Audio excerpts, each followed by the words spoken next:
Lieutenant General John Brennan, the Deputy Commander of United States Africa Command, touched down in Abuja today, and this visit carries serious weight for Nigeria's security landscape.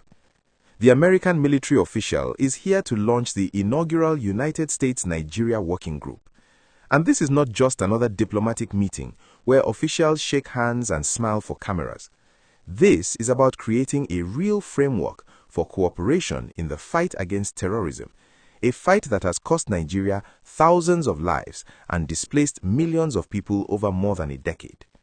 The working group is designed to strengthen coordination between both nations, promote accountability in security operations, and drive joint action specifically aimed at combating terrorism while protecting vulnerable communities across Nigeria. This comes at a time when the country faces persistent threats from groups like ISIS-affiliated factions and Al-Qaeda-linked insurgents who have been wreaking havoc across the northeast, northwest, and north-central regions.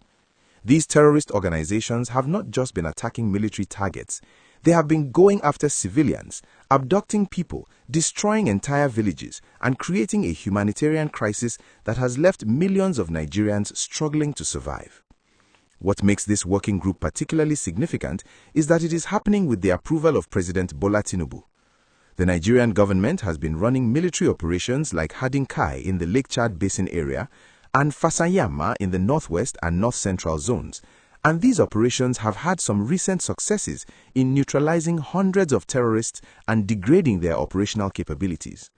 But the fight is far from over, and the Nigerian military has been stretched thin across multiple fronts. This is where the American partnership becomes absolutely crucial. During the launch ceremony, officials from both countries highlighted several key areas where this working group will focus its efforts. First, they are looking at aligning strategies to disrupt terrorist financing and logistics. Terrorist organizations need money and supplies to operate, and cutting off those resources is essential to weakening their ability to launch attacks. Second, there is going to be improved intelligence sharing between the two nations. Intelligence is the backbone of any successful counterterrorism operation because you need to know where the enemy is, what they are planning, and how to stop them before they can act. Third, both countries are committing to investigating attacks and holding perpetrators accountable. For too long, terrorist groups have operated with a sense of impunity in some areas. But this working group is about changing that dynamic and making sure that those who commit these atrocities face justice. Fourth, and perhaps most importantly, there is a strong emphasis on protecting civilians. The framework prioritizes safeguarding vulnerable communities, particularly those who have suffered from abductions, killings, and forced displacement. Religious minorities have been especially hard hit by terrorist violence, and protecting all Nigerians regardless of their faith is a central objective of this initiative.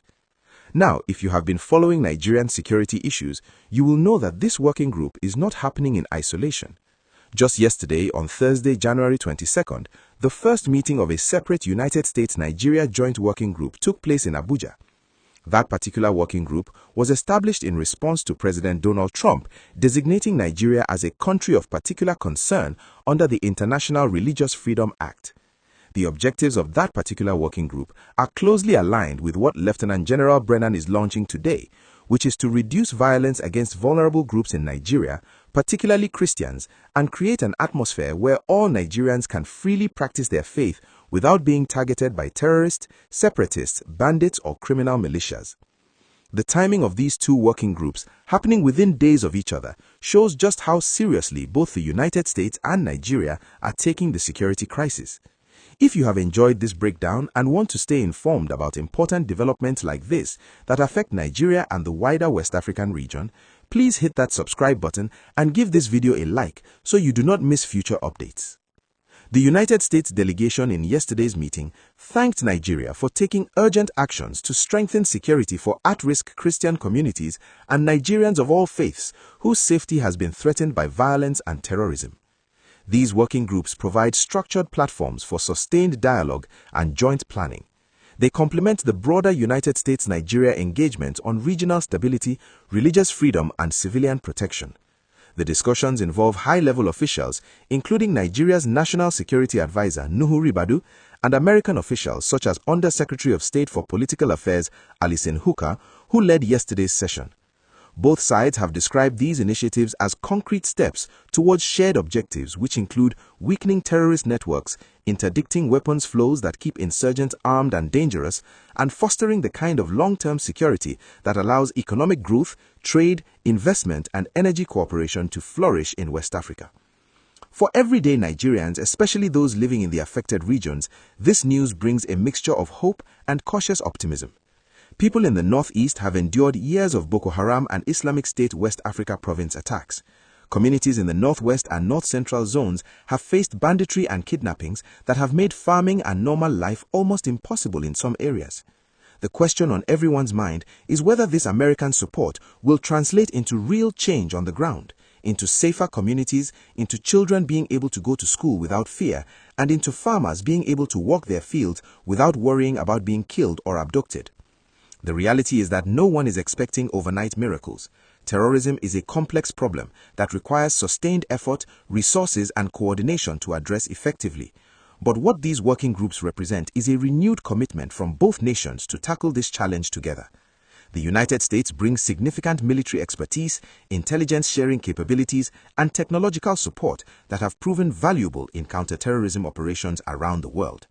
Nigeria brings local knowledge, a massive military force, and the determination to reclaim its territory from terrorist control.